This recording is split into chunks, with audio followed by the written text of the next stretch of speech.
Ah, le Predator. Je sais pas ce que ça représente pour vous, mais pour moi, c'est tout simplement une des paires les plus iconiques de l'histoire du football. Quand j'entends Predator, je pense tout de suite à Zidane, à Beckham, à Pogba aujourd'hui, enfin bref. Que des joueurs talentueux, des joueurs classe, des joueurs élégants qui ont fait la renommée de cette paire. Et en ce début d'année 2020, et après une année 2009 qui a été marquée par de nombreuses rééditions comme celle-ci, qui visait à célébrer les 25 ans de la Predator, elle est de retour dans une nouvelle version. Et c'est ce qu'on va voir dans cette vidéo aujourd'hui.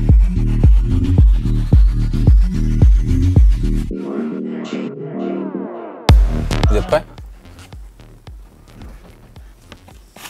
Mesdames et messieurs, voici la Predator 20.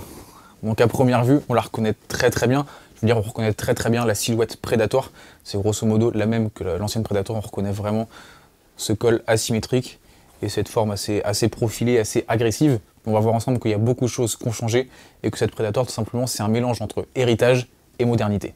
Donc la principale innovation sur cette Predator 20, ça va être le Demon Skin. Le Demon Skin, c'est cette technologie représentée par les picots présents à 360 degrés sur la paire, parce qu'Adidas a voulu garantir un meilleur contrôle de balle, et ce, tout autour de la paire, donc peu importe avec quelle partie de notre pied on contrôle le ballon. Et cette technologie, tireur de coup franc, tireur de corner, elle est aussi là pour vous faciliter la tâche, puisqu'elle a été étudiée et pensée pour faciliter les effets sur le ballon. Donc ça a vraiment été testé et prouvé dans les laboratoires d'Adidas qui ont testé à l'aide d'un bras robotique, donc vraiment qui reproduisait toujours les mêmes frappes.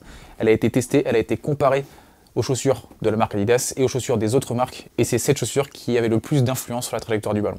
Pour terminer sur la technologie Demon Skin, je vous ai dit que la Predator 20 était un mélange d'héritage et de modernité, et donc cette technologie Demon Skin, elle en est le premier témoin puisqu'elle s'inspire directement des reliefs qui étaient présents sur la première Predator, la Predator Rapier de 1994. On poursuit avec la semelle de la Predator 20, une innovation qui va permettre à la semelle de la Predator d'être plus flexible, plus souple, et donc d'être plus efficace dans tout ce qui va être changement de direction et accélération. Ça, c'est une technologie pas nouvelle chez Adidas, on l'avait déjà vu sur la Adidas Nemesis, mais aussi sur la Nike Mercurial Vapor. Et enfin, on fait encore une fois le lien entre héritage et modernité, puisque déjà à l'époque sur la Predator Mania de 2002, on avait une semelle séparée en deux parties. Dernier point que je vais aborder dans la présentation de cette Predator, mais pas des moins importants, dans les mains, j'ai la Predator 20.1, elle est disponible au prix de 220 €, c'est la version avec chaussettes et avec lacets. Au-dessus, on va avoir la version 20+, donc la version sans lacets qui, elle, va être disponible à partir de 280 €.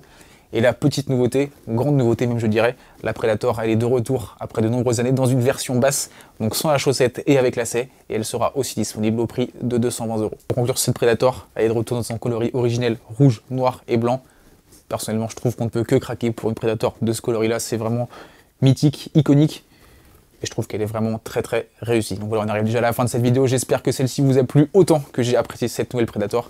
Comme d'habitude, n'hésitez pas à réagir dans les commentaires, à mettre un petit pouce bleu, à vous abonner si ce n'est pas déjà fait, et on se retrouve très bientôt pour de nouvelles vidéos.